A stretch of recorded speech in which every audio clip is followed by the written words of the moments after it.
Adelante. Muy buenas tardes a todos. Bienvenidos a este encuentro con el embajador de España en Colombia, don Marcos Gómez. En nombre de la Cámara de Comercio de España y de las cámaras participantes en esta convocatoria, quiero darles a todos las gracias por acompañarnos en esta jornada de hoy. Mi nombre es Jaime Montalvo, soy el director internacional de la Cámara de Comercio de España y me corresponde introducir el programa de esta jornada, que se enmarca en un programa que tenemos las cámaras con el Ministerio de Asuntos Exteriores, por el cual a lo largo de estos últimos años los embajadores de España en el exterior han tenido la oportunidad de visitar nuestras cámaras, de tener estos encuentros con las empresas. Desde la irrupción del COVID celebramos estos encuentros de manera virtual y esto nos ha permitido también que en la convocatoria de los encuentros participen varias cámaras, lo cual nos ha permitido también llegar a más empresas a través de estas plataformas.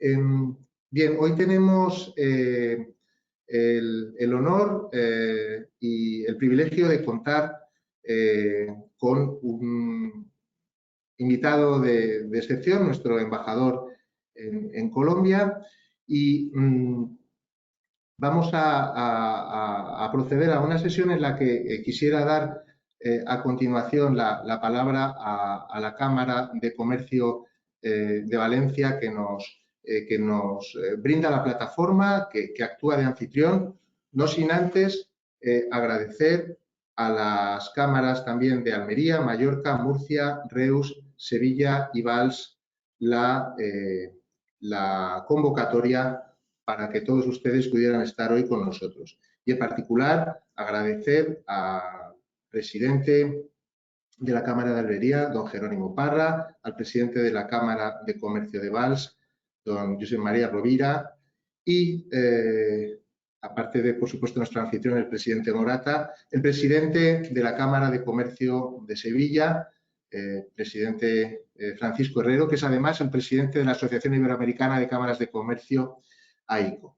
Por último, antes de dar la palabra al presidente de la Cámara de Valencia, agradecer la presencia también con nosotros del director general de Diplomacia Económica, del Ministerio de Asuntos Exteriores y del subdirector general de Política Comercial con Iberoamérica y América del Norte del Ministerio de Industria, Javier Sanz. Sin más, y esperando que esta jornada sea de interés para todos, cedo la palabra al presidente de la Cámara de Comercio de Valencia, José Vicente Morata. Adelante, presidente. Buenos días, embajador, y buenos días a todos, al resto de presidentes y de todos aquellos que se han conectado. Yo primero, por supuesto, dar las gracias a Luis Óscar, director general de Diplomacia Económica, también a Javier Sanz, subdirector general de Iberoamérica y América del Norte, Secretaría de Estado de Comercio, a la directora general de Cámara de España, Marco Riera, a Jaime Montalvo y a los 5 presidentes que tenemos con nosotros, las 6 presidentes de Cámara de Almería, como ha dicho antes Montalvo, a Jerónimo Parra, a Toni Mercant de Mallorca, a Miguel López Aba de Murcia, a Jordi Just de Reus, a Josep María Rovira de Valls y a Francisco Herrero de Sevilla. Aquí todos tenemos interés porque nuestras empresas tienen mucho interés, ¿no? Colombia para nosotros es un país importantísimo. Y es importantísimo primero porque cuenta con una conexión perfecta. Conecta con Madrid, con Barcelona, con Medellín y con Bogotá. Por lo tanto, eso ya es importante con un país. Pero aparte, desde España tenemos en estos momentos 16.000 empresas que importan y exportan de Colombia. Y hemos pasado en 8 años de haber 160 empresas españolas instaladas en Colombia a haber 825 empresas. Por lo tanto, todos los datos son positivos. Y si cogemos lo que ha pasado en enero y febrero de este año, Bueno, pues tanto las exportaciones como las importaciones están creciendo. Por tanto, estamos realmente interesados en escuchar a uno de los grandes embajadores que tenemos, también es importante decirlo, nuestro embajador en Colombia, pero además con mucho interés por parte de nuestras empresas. Colombia ha sido un país referente en Iberoamérica para nosotros. Colombia ha sido donde muchas de nuestras inversiones, ya no solamente de las grandes, sino de nuestras empresas, de las pymes, que nosotros en este momento representamos aquí a través de las cámaras que están presentes, tenemos un interés especial en saber qué está sucediendo, qué posibilidades hay de que esto se desactive, la situación que hay en Colombia y sobre todo qué va a pasar en Iberoamérica. Pero con Colombia realmente estamos muy satisfechos cómo ha evolucionado porque los datos están ahí. Crecimiento exponencial en los últimos años en empresas y en transacciones. Y bueno, las cámaras que estamos aquí, pues realmente tenemos un interés especial porque así lo han demostrado en las misiones que han hecho a Colombia, en los diferentes encuentros que han hecho con empresas que quieren tener una mayor posición o iniciar ese trabajo con Colombia y agradecer, como siempre, la disposición de Cámara España, el Ministerio de Asuntos Exteriores, para poder tener estos encuentros que son vitales. Es verdad de que nos ha impedido viajar el COVID, pero también nos ha enseñado una herramienta que es esta, ¿no? La posibilidad de comunicarnos telemáticamente, que cuando podamos volver a viajar lo haremos, pero nos permite una mayor aceleración de aquellas decisiones de tomar un mercado como posible y en este caso esperemos que Colombia. Nada más, agradecer en nombre de las cámaras de comercio que estamos hoy aquí, la atención por parte del embajador y como siempre son las empresas las actoras de todas nuestras actuaciones y embajador, cuando usted quiera. Pues muchísimas gracias, presidente, y muchísimas gracias, Jaime, también por ofrecerme esta oportunidad de conversar con vosotros esta mañana. Yo tengo que empezar con una palabra de agradecimiento a todos ustedes. Yo soy muy consciente de la importancia del tejido cameral para la economía de nuestro país y de mantener este diálogo fluido entre las instituciones de la sociedad civil, como son las cámaras, y las instituciones del gobierno. Me parece que es una asociación win-win en la que tenemos que insistir, en la que tenemos que perseverar.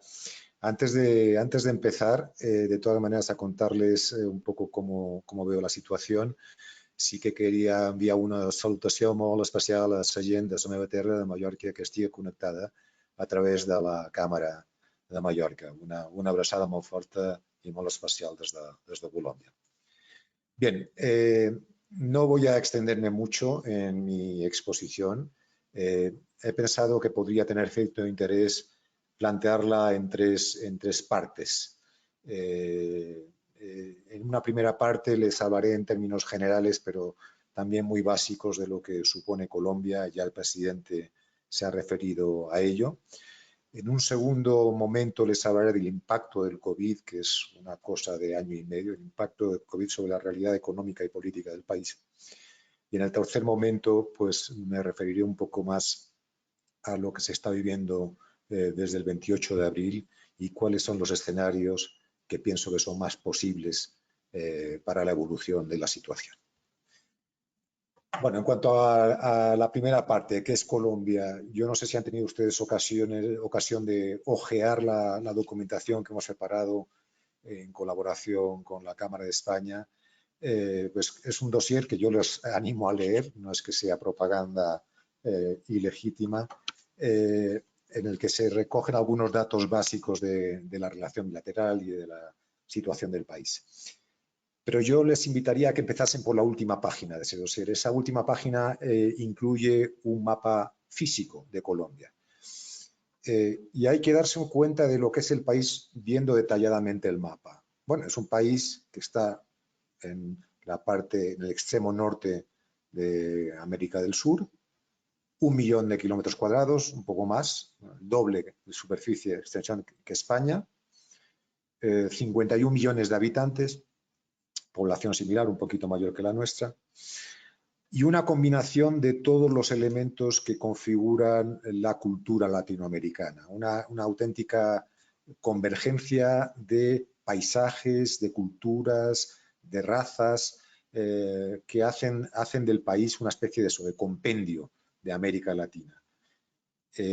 Bueno, hay zonas de Colombia donde, sobre todo en la costa pacífica, donde la población es básicamente de origen africano. Hay un componente indígena significativo, a diferencia de lo que pasa, por ejemplo, en Argentina. Hay desiertos en el norte, en La Guajira. Hay Amazonas, porque el río Amazonas forma parte también en un pequeño tramo del país. Hay, por tanto, selva amazónica, hay Orinoquia, hay páramos de alta montaña, hay nevados en los Andes, ¿no? Una combinación, como les digo, de entornos geográficos, físicos y culturales que resumen un poco lo que es la esencia latinoamericana. La geografía también ha condicionado mucho la historia del país.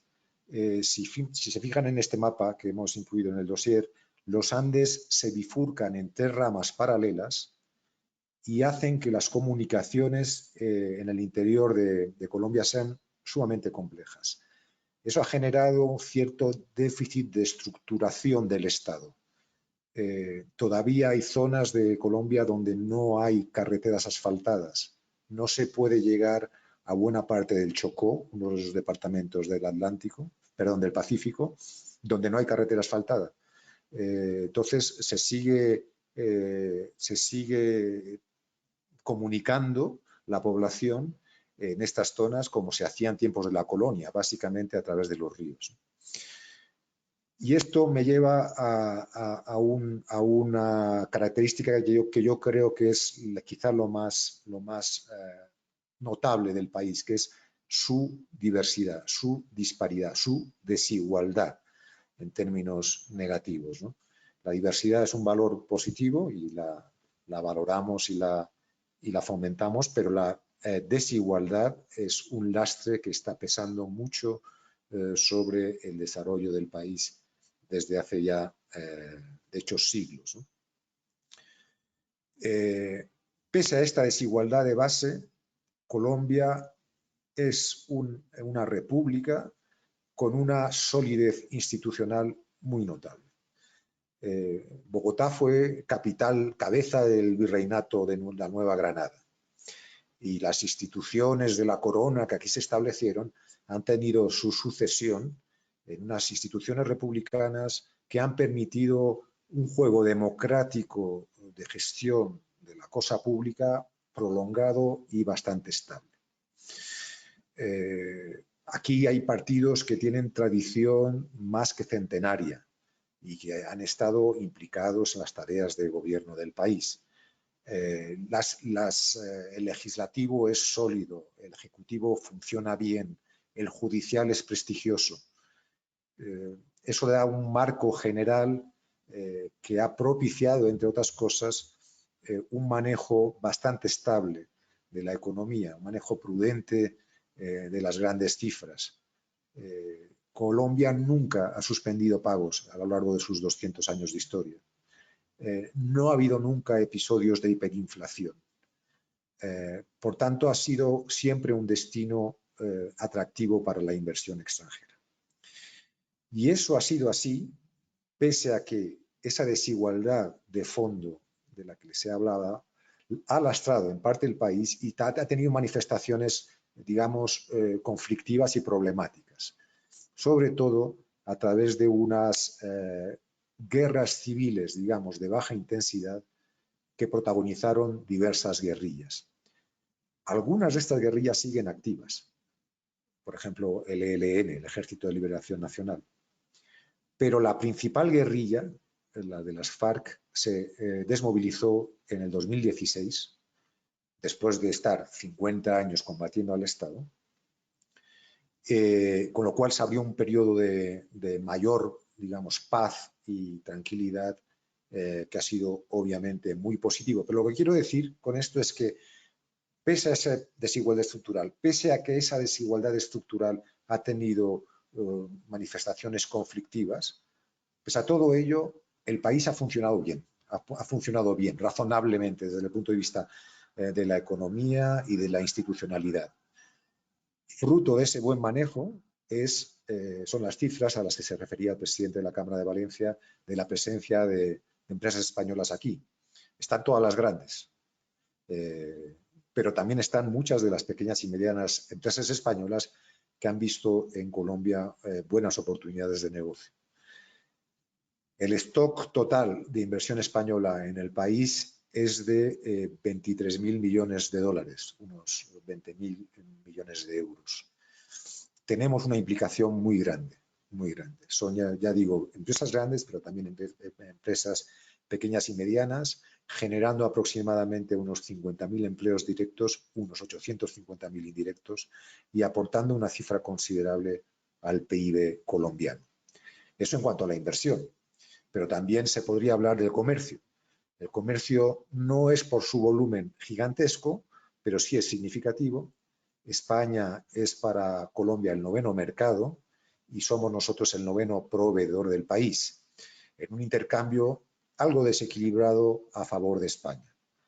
Antes de que irrumpiera la pandemia, el saldo comercial era unos 500 millones de euros favorable a España. Exportamos aquí unos 1.000 millones, importamos algo menos de 500 millones desde Colombia.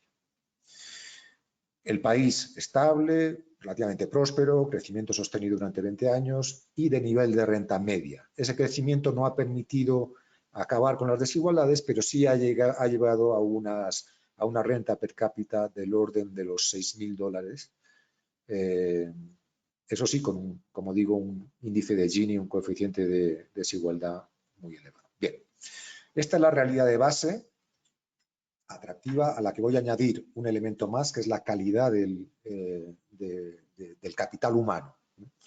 En Colombia, la verdad, tengo que decirlo con toda sinceridad, el capital humano es bueno.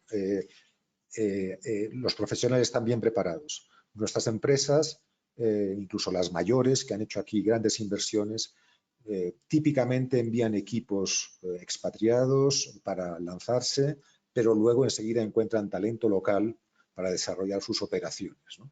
El último que lo ha hecho es el Banco de Santander, que ha sustituido un gerente, un director, un CEO español por una mujer colombiana que va a dirigir el banco en el futuro. Bien, sobre esta realidad impacta el COVID. El COVID, obviamente no les voy a contar a ustedes lo que ha sido para España y para todos, ¿no? En Colombia hay algunos rasgos distintivos que han hecho que fuera particularmente nocivo. El primero es un grado elevado de informalidad. Es verdad que esto es un mal del conjunto de las economías latinoamericanas. En Colombia, pues aproximadamente un 50% de la población está en la economía informal. Allá, pues los seguros no funcionan, no operan, la cobertura sanitaria no es satisfactoria y como consecuencia de ello, después de soportar muy bien la primera ola, la pandemia ha pegado muy duro. Estamos ahora en el peor momento. Estamos con tasas diarias de contagio del orden de los 20.000 y del orden de 500 fallecidos diarios. Colombia ya ha superado a España en la cifra total de muertos. En términos económicos también ha ido mal. Caída del PIB el año pasado 6,5%. Pero esa caída estaba ya corrigiéndose, estaba repuntando. Los datos del primer trimestre eran positivos. Había ya crecimiento, se había crecido un 1% del PIB. Cuando de pronto incide la protesta social. Y con esto voy a entrar ya en la tercera parte de mi exposición, dando más tiempo a las preguntas que me puedan formular para atender a sus inquietudes. La protesta social existía previamente, se habían producido algunos incidentes de cierta envergadura en 2019 y en 2020. Y esa protesta social está emparentada con otros procesos similares que hemos vivido, que hemos visto, que hemos presenciado en Chile en 2019, con la protesta de los chalecos amarillos en Francia, con esas manifestaciones de descontento que pudieron estar en el origen incluso del 15M en España. Y yo creo que obedecen a un ciclo de onda larga de cuestionamiento de los sistemas políticos democráticos occidentales que han encajado mal la crisis de 2008-2011 y de los que una parte de las poblaciones se siente excluidos. Hay este cuestionamiento de los mecanismos democráticos para canalizar las aspiraciones de buena parte de la población y sobre todo de la juventud. Bien, esto se había dado aquí, como les digo, de manera incipiente en 2019 y 2020, pero la pandemia lo congeló, lo rebalsó. El gobierno colombiano, consciente de algunas de las debilidades estructurales del país, había sido muy estricto en las medidas de confinamiento. Tuvieron su impacto económico negativo, obviamente, pero también desmovilizaron la protesta.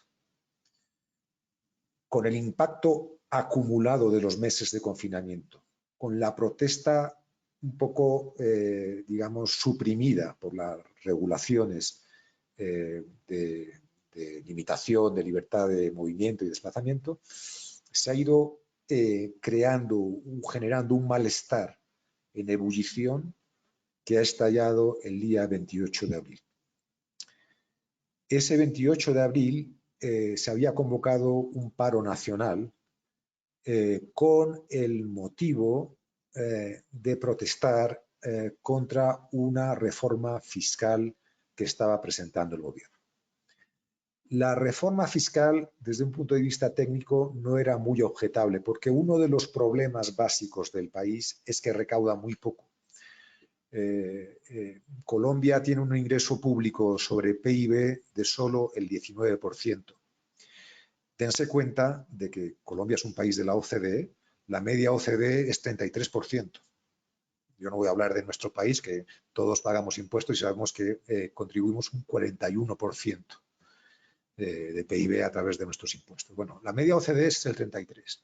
La media de América Latina es 22%. Colombia recauda bastante menos que la media de América Latina en imposición directa. Perdón, en imposición. Y además la imposición directa es bajísima. Solamente un 1% de la población paga impuestos directos. Un 1%. La reforma fiscal atendía a dos necesidades. Uno, intentar paliar el déficit en que se incurrió con motivo del COVID, un déficit de casi el 8% del PIB el año pasado. Y dos, intentar aumentar los ingresos públicos para alimentar los programas sociales que el gobierno ha puesto en marcha para paliar las consecuencias del COVID. Entonces se ampliaba un poquito la base de la imposición directa, se tocaba también el IVA y ahí estuvo, yo creo, el problema, en un problema de insensibilidad y de error en la presentación. El gobierno no supo explicar qué se pretendía con el ingreso suplementario. Y subió el IVA también para alimentación. Subió el IVA para los servicios funerarios en pleno COVID. Y quizá con un poquito de autismo político, esa es mi opinión, no persuadió a la población de la necesidad de esa reforma. Con lo que se dio combustible a la protesta. Bueno, el 28 de abril se convocan las manifestaciones y el malestar estalla en una combinación de elementos de protesta legítima y pacífica, que es ampliamente mayoritaria, pero también de protesta violenta. En gran parte también alimentada por algunos de los grupos guerrilleros que siguen activos y también penetrada por el narcotráfico. Esto es algo que hemos podido comprobar. También el narcotráfico, que como saben sigue muy presente en la vida del país, ha estado detrás de la parte violenta de la protesta, fomentándola para crear un poquito más de caos, financiando directamente a algunos de los grupos de jóvenes que están haciendo bloqueos en las carreteras. Uno de los rasgos de esta protesta que son más inquietantes desde el punto de vista económico son estos bloqueos de los que les hablaba. Llevamos ya 4 semanas en que buena parte de las carreteras del país están bloqueadas por grupos de afiliación difícil de precisar. En algunas zonas claramente son jóvenes de barrios desfavorecidos, en otras zonas hay elementos delincuenciales, en otras zonas son protestas sindicales, digamos, más clásicas, pero no hay un elemento de unificación. Y esta es una de las dificultades también que enfrenta el gobierno, no hay una interlocución clara con los actores de la protesta. El gobierno está negociando con un Comité Nacional del Paro, que es quien convocó la manifestación del día 28, pero ese Comité Nacional del Paro no está claro que sea representativo de los actores que están en los distintos escenarios, pues operando sobre el terreno y haciendo que, por ejemplo, Cali, la tercera ciudad del país, lleve bloqueada 4 semanas con problemas muy serios de abastecimiento de productos básicos, alimentarios, de combustible, incluso de insumos para los hospitales en pleno pico del COVID. No ha habido tampoco reflejos por parte del gobierno para establecer una estrategia de concesiones en la negociación clara. Retiró la reforma, pero sin que ello fuera fruto de la negociación. Fue una decisión unilateral del presidente, que destituyó al ministro de Hacienda. Y luego ha habido toda una serie de anuncios, de medidas para intentar favorecer a la juventud, matrícula gratuita en las universidades, unos créditos de acceso a primera vivienda a tasas preferentes, unos créditos también para la actividad agrícola, para el joven empresario agrícola, y un programa de subvención a la contratación de jóvenes que básicamente consiste en la exención de pago de seguridad social en las nuevas contrataciones. Bueno, todas estas medidas se han ido anunciando, pero sin que fueran el resultado de una negociación clara con los actores de la protesta. Ha destituido a la ministra de Asuntos Exteriores también, el presidente Duque. Ha destituido al ministro de Cultura. O sea, que está haciendo cosas, está, digamos, tomando nota del malestar y respondiendo a ese malestar, pero de una manera un tanto caótica. En paralelo, la protesta pues va diversificándose, haciéndose más amorfa y más multiforme. Y aquí tenemos un problema que yo creo que va a dificultar una salida a corto plazo, y es el horizonte electoral. En el horizonte electoral hay comicios presidenciales en mayo del año que viene. Habrá legislativas en marzo y presidenciales en mayo. Muchos de los actores están con la idea de las elecciones en la cabeza y no van a entrar en procesos de negociación que permitan desbloquear la situación. Por otro lado, estamos a un año vista de las presidenciales, o sea, es un periodo muy largo para que se siga viviendo esta inestabilidad, ¿no? El gobierno, como digo, no tiene una estrategia clara y, por un lado, está actuando las fuerzas del orden con una gran dureza. Se calcula que ha habido unos 50 muertos en el contexto de las protestas. Por otro lado, con una gran ineficacia. Pese a la contundencia, las fuerzas del orden no son capaces de restablecer la comunicación en las ciudades bloqueadas. Bueno, es extraño, es inquietante, es preocupante, porque no parecen encarrilados los mecanismos para que la crisis se reconduzca. Entre tanto, han surgido una noticia, digamos, mala en términos macroeconómicos, que es que Standard & Poor's ha bajado la calificación de la deuda soberana colombiana. Eso ha tenido ya su efecto cascada sobre la calificación de algunas de las principales empresas del país. Y bueno, pues les han quitado la organización de la Copa América, que iba a tener lugar aquí dentro de unas semanas, y bueno, pues eso es un signo muy malo, ¿no?, de falta de confianza en que las cosas vayan a mejorar a corto plazo. Ahora están todos entusiasmados con las hazañas de Egan Bernal en el Giro. Pero bueno, la realidad es que el panorama a corto plazo es desalentador y desmoralizador a lo que ha contribuido la decisión de retirar la Copa América. No se puede ser optimista a corto plazo. Esa es un poco la conclusión que saco de lo que está sucediendo. Creo que las elecciones, si se pudieran adelantar, hubieran sido una manera de intentar canalizar las tensiones. Pero el sistema constitucional impide el adelanto electoral. Entonces, el presidente Duque va a tener que lidiar con esta situación durante los próximos 12 meses. Mi impresión es que el país no va a descarrilar. No va a descarrilar del todo. Es sólido, o sea, tiene ese fondo sólido que le ha permitido, como se dice ahora, un elevadísimo nivel de resiliencia, funcionar en circunstancias que a lo mejor hubieran llevado al colapso de otros muchos países. Aquí están acostumbrados a lidiar con la dificultad, con los problemas, y aunque no creo que este pico de inestabilidad vaya a caer inmediatamente, mi pronóstico es que en el medio plazo las cosas se van a reconducir y las instituciones van a terminar permitiendo la estabilización de la situación. Por eso, y ya poniéndome en la cabeza de quienes en España tienen que tomar decisiones sobre inversión, por eso yo creo que lo principal, o sea, lo útil sería focalizarse en ese largo plazo, que sí que tiene un pronóstico favorable. No es Venezuela. Colombia no es Venezuela y no va a ser Venezuela.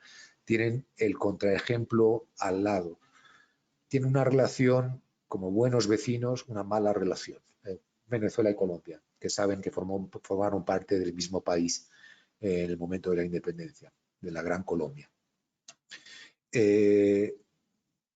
Bueno, durante muchas décadas, Venezuela era el gran país próspero que acogía a millones de emigrantes colombianos que iban ahí a ganarse la vida.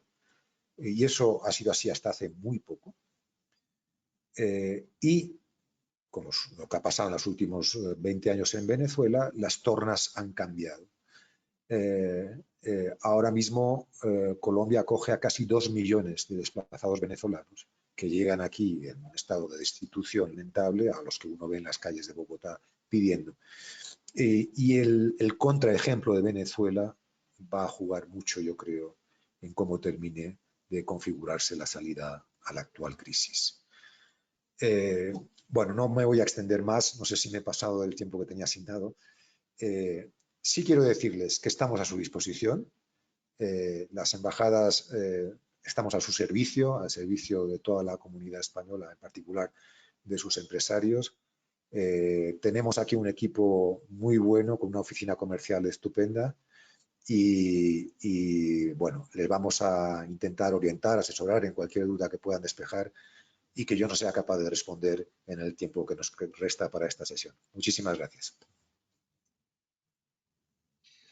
Muchísimas gracias, señor embajador. Creo que ha sido bueno, una panorámica muy detallada que probablemente va a generar más cuestiones a lo largo del debate. Quiero, antes de dar la palabra a mi compañero Vicente Monpoc, director internacional de la Cámara de Comercio de Valencia, que lo va a moderar, reiterar, embajador, nuestro agradecimiento por esa puesta a disposición. Obviamente todos han tenido acceso a la documentación que se ha repartido, pero son muchas las cuestiones que están abiertas. Seguro que ahora Vicente va a recoger preguntas y, bueno, le dejo la palabra para que conduzca esta sesión de coloquio en la que podamos profundizar en las cuestiones que resultan de mayor interés. Muchas gracias de nuevo y Vicente, cuando quieras, te cedo la palabra. Muchas gracias, Jaime. Buenas tardes en España, buenos días, señor embajador. Bien, mientras van llegando las diferentes preguntas, sí que es verdad que, claro, la nueva situación, la coyuntura que se plantea, pues quizá desaconseja un poco la inversión a corto plazo. Es verdad que se está, como ha comentado usted, hay más de 20.000 millones de stock de inversión española directa de euros. Y es verdad que simplemente en los últimos 4 años, hasta el año 2020, pues se invirtieron más de 3.500 millones de euros. Es decir, la inversión española ha sido constante a lo largo, básicamente, de los 10-15 últimos años. La reforma fiscal, de alguna manera, puede afectar en un momento determinado la inversión extranjera, porque es verdad que hay una estabilidad jurídica, hay unas reglas de juego muy claras desde el punto de vista de la inversión extranjera. Pero esta situación de alguna manera puede producir un horizonte de estabilidad de medio plazo. A corto plazo es evidente, más en los marcos en lo que usted lo ha dicho, es decir, al final estamos hablando de unas elecciones a un año vista, por lo tanto ahí tenemos un año extraño desde el punto de vista de la inversión. ¿Cómo lo contempla?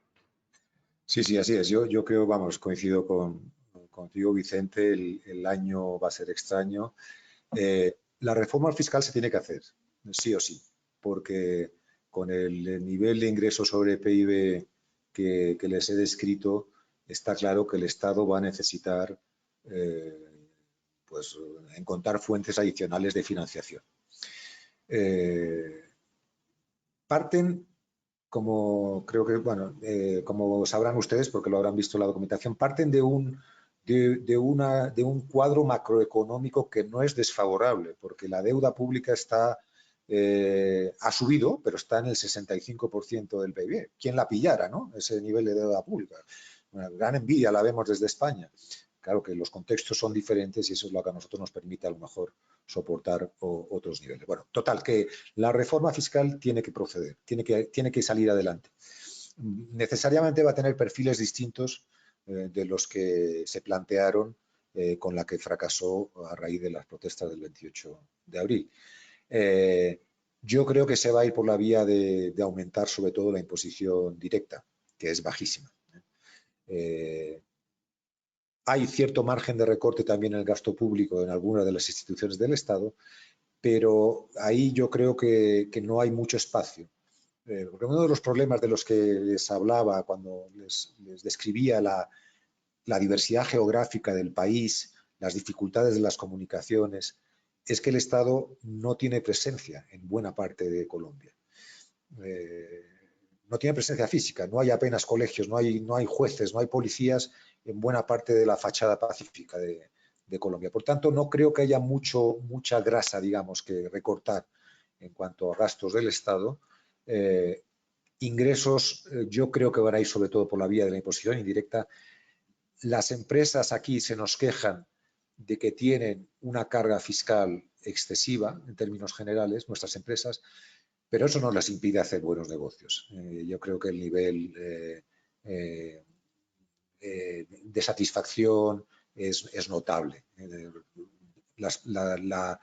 El aumento exponencial de la cifra de nuestras empresas que han escogido Colombia para hacer negocio, yo creo que ya es por sí solo significativo de que las condiciones son en términos generales favorables. Resumiendo, habrá reforma fiscal, será de perfiles distintos de la planteada, no creo que sea muy lesiva para la actividad empresarial.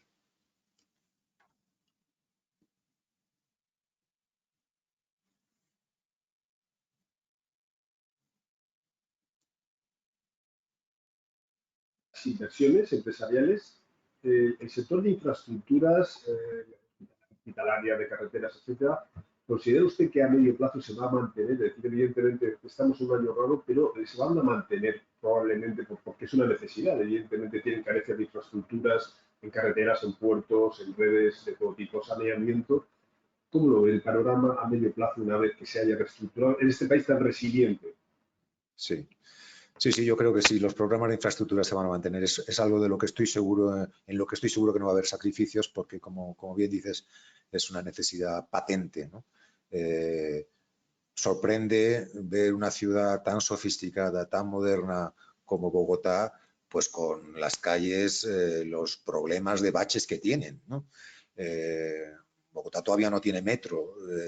El déficit de infraestructuras es muy severo. Ellos son conscientes, el gobierno es consciente, todo el mundo es consciente, ¿eh? Incluso las fuerzas de oposición que están criticando la acción gubernamental, que criticaron mucho la reforma fiscal tal como se planteó, incluso esas fuerzas de oposición son conscientes de que se necesita mejor infraestructura, se necesita mejor ingreso público. No hay ese populismo fácil de decir yo voy a bajar impuestos sí o sí, no lo hay. Aquí el opositor principal, que se llama Gustavo Petro, que es un hombre que procede de la izquierda más o menos radical, él también está proponiendo una reforma fiscal. Lo que pasa es que con perfiles distintos de la que propone el gobierno. Muy bien. Básicamente sabemos que en España aproximadamente hay 12.000 empresas, que son una cantidad muy importante de empresas que están exportando, que hacen operaciones de importación, particularmente de exportación, pero también de importación de productos de Colombia. Y hay plantadas casi 828 empresas españolas. Nos plantean empresas preguntas concretas en relación con el sector agroalimentario. El sector agroalimentario en Colombia, desde el punto de vista de la exportación, va a seguir siendo interesante porque vemos cifras muy interesantes, pero lo vemos como incluso con gustos en la alimentación diferentes a los que tenemos aquí, que sigue siendo un sector en crecimiento, claro. ¿Cómo lo ve usted en ese sentido? Yo creo que sí, que es un sector en el que la inversión va a ser muy importante. Tiene dinamismo, tiene producto de calidad específico, complementario de lo que se consume en los mercados más ricos. Bueno, aquí el caso típico es el café, ¿no? El café premium es un sector interesantísimo de negocio, pero por ejemplo ellos están ahora impulsando muchísimo el aguacate. Aguacate Hass está teniendo gran éxito en todo el mundo, ¿no? Yo veo que hay eso, condiciones naturales óptimas, una red para ellos de acuerdos comerciales muy buena y luego complementariedad de la producción con la demanda en los mercados más atractivos del planeta. Por tanto, yo creo que sí que es un sector en el que vale la pena considerar posibilidades de inversión. Sí. Y en ese sentido, la reforma fiscal es una pregunta que nos plantea una empresa.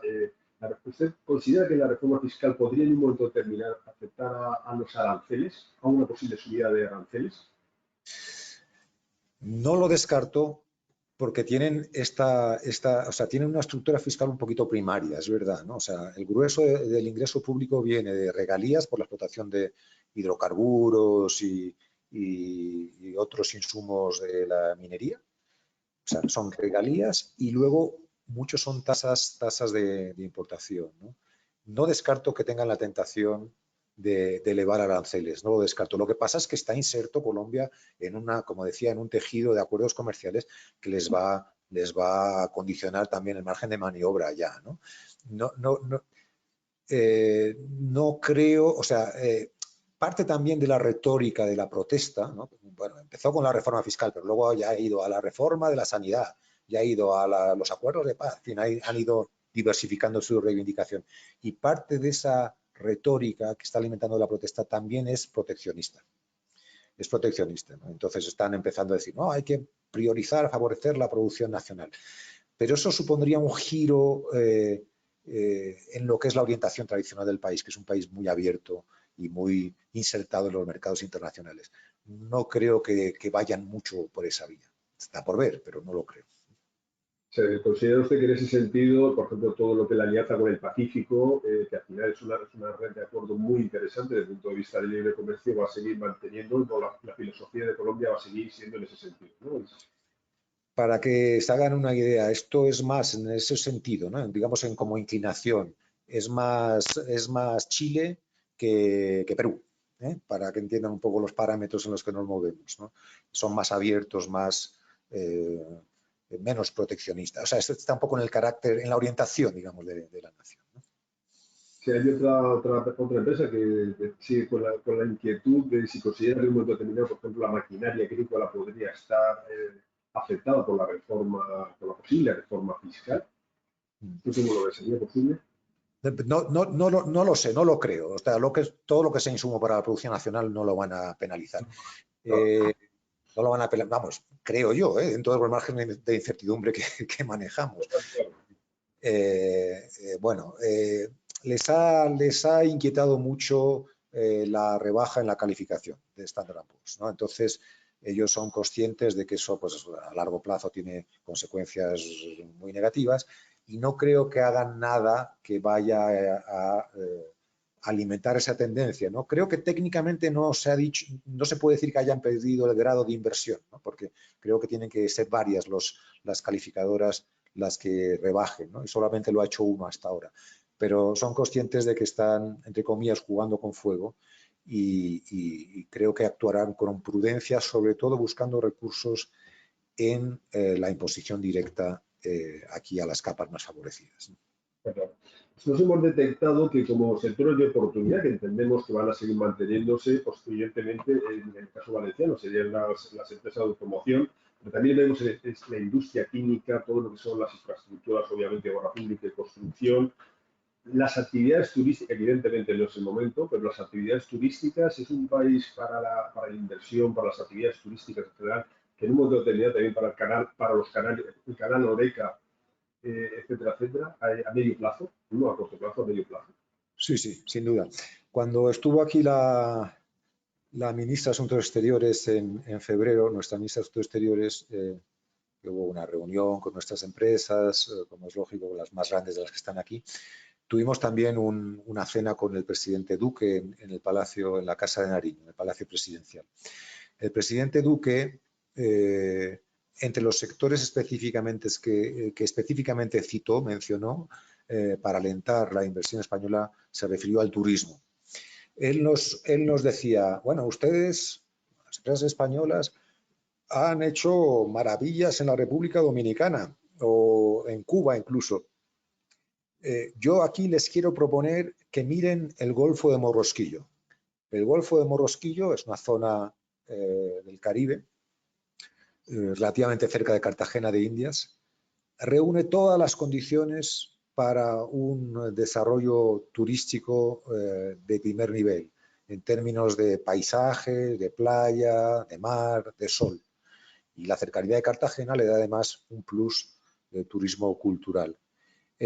Bueno, esto es un ejemplo de que sí, efectivamente, o sea, el país es maravilloso, o sea, no es que yo sea embajador aquí, lo poco que he podido visitar en estos meses que llevo en mi puesto, que han sido meses de pandemia, el país es maravilloso, tiene todo, lo tiene todo, y la gente además lo digo también con toda franqueza, es de una amabilidad extraordinaria en el trato, o sea que belleza natural, biodiversidad, en fin, no soy yo quien tiene que vender Colombia, pero la verdad es que yo creo que en términos de potencial de desarrollo turístico no debe haber un mejor destino en el mundo. De manera general, la percepción que se tiene de España, marca España, prestigio del producto español, en Colombia, ¿cómo lo ve usted? ¿Es bien aceptado, es conocido, es un producto al que el consumidor o incluso la industria local le tiene cariño, aprecio? Yo creo que uno de los rasgos distintivos de Colombia en el conjunto de Latinoamérica es que seguramente es, con la República Dominicana, el país más prohispano en todos los terrenos, empezando por lo afectivo.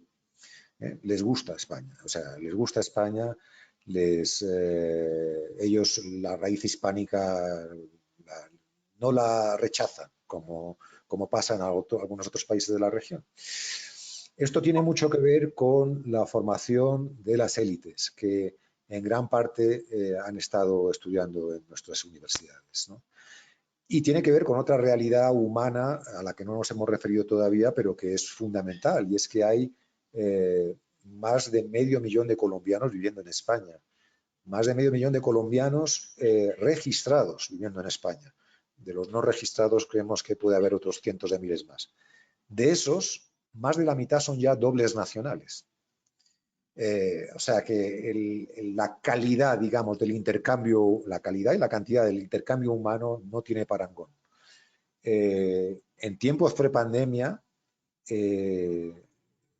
la conexión, que creo que hablaba el presidente de la Cámara de Valencia, la conexión semanal de vuelos era del orden de 40 vuelos semanales.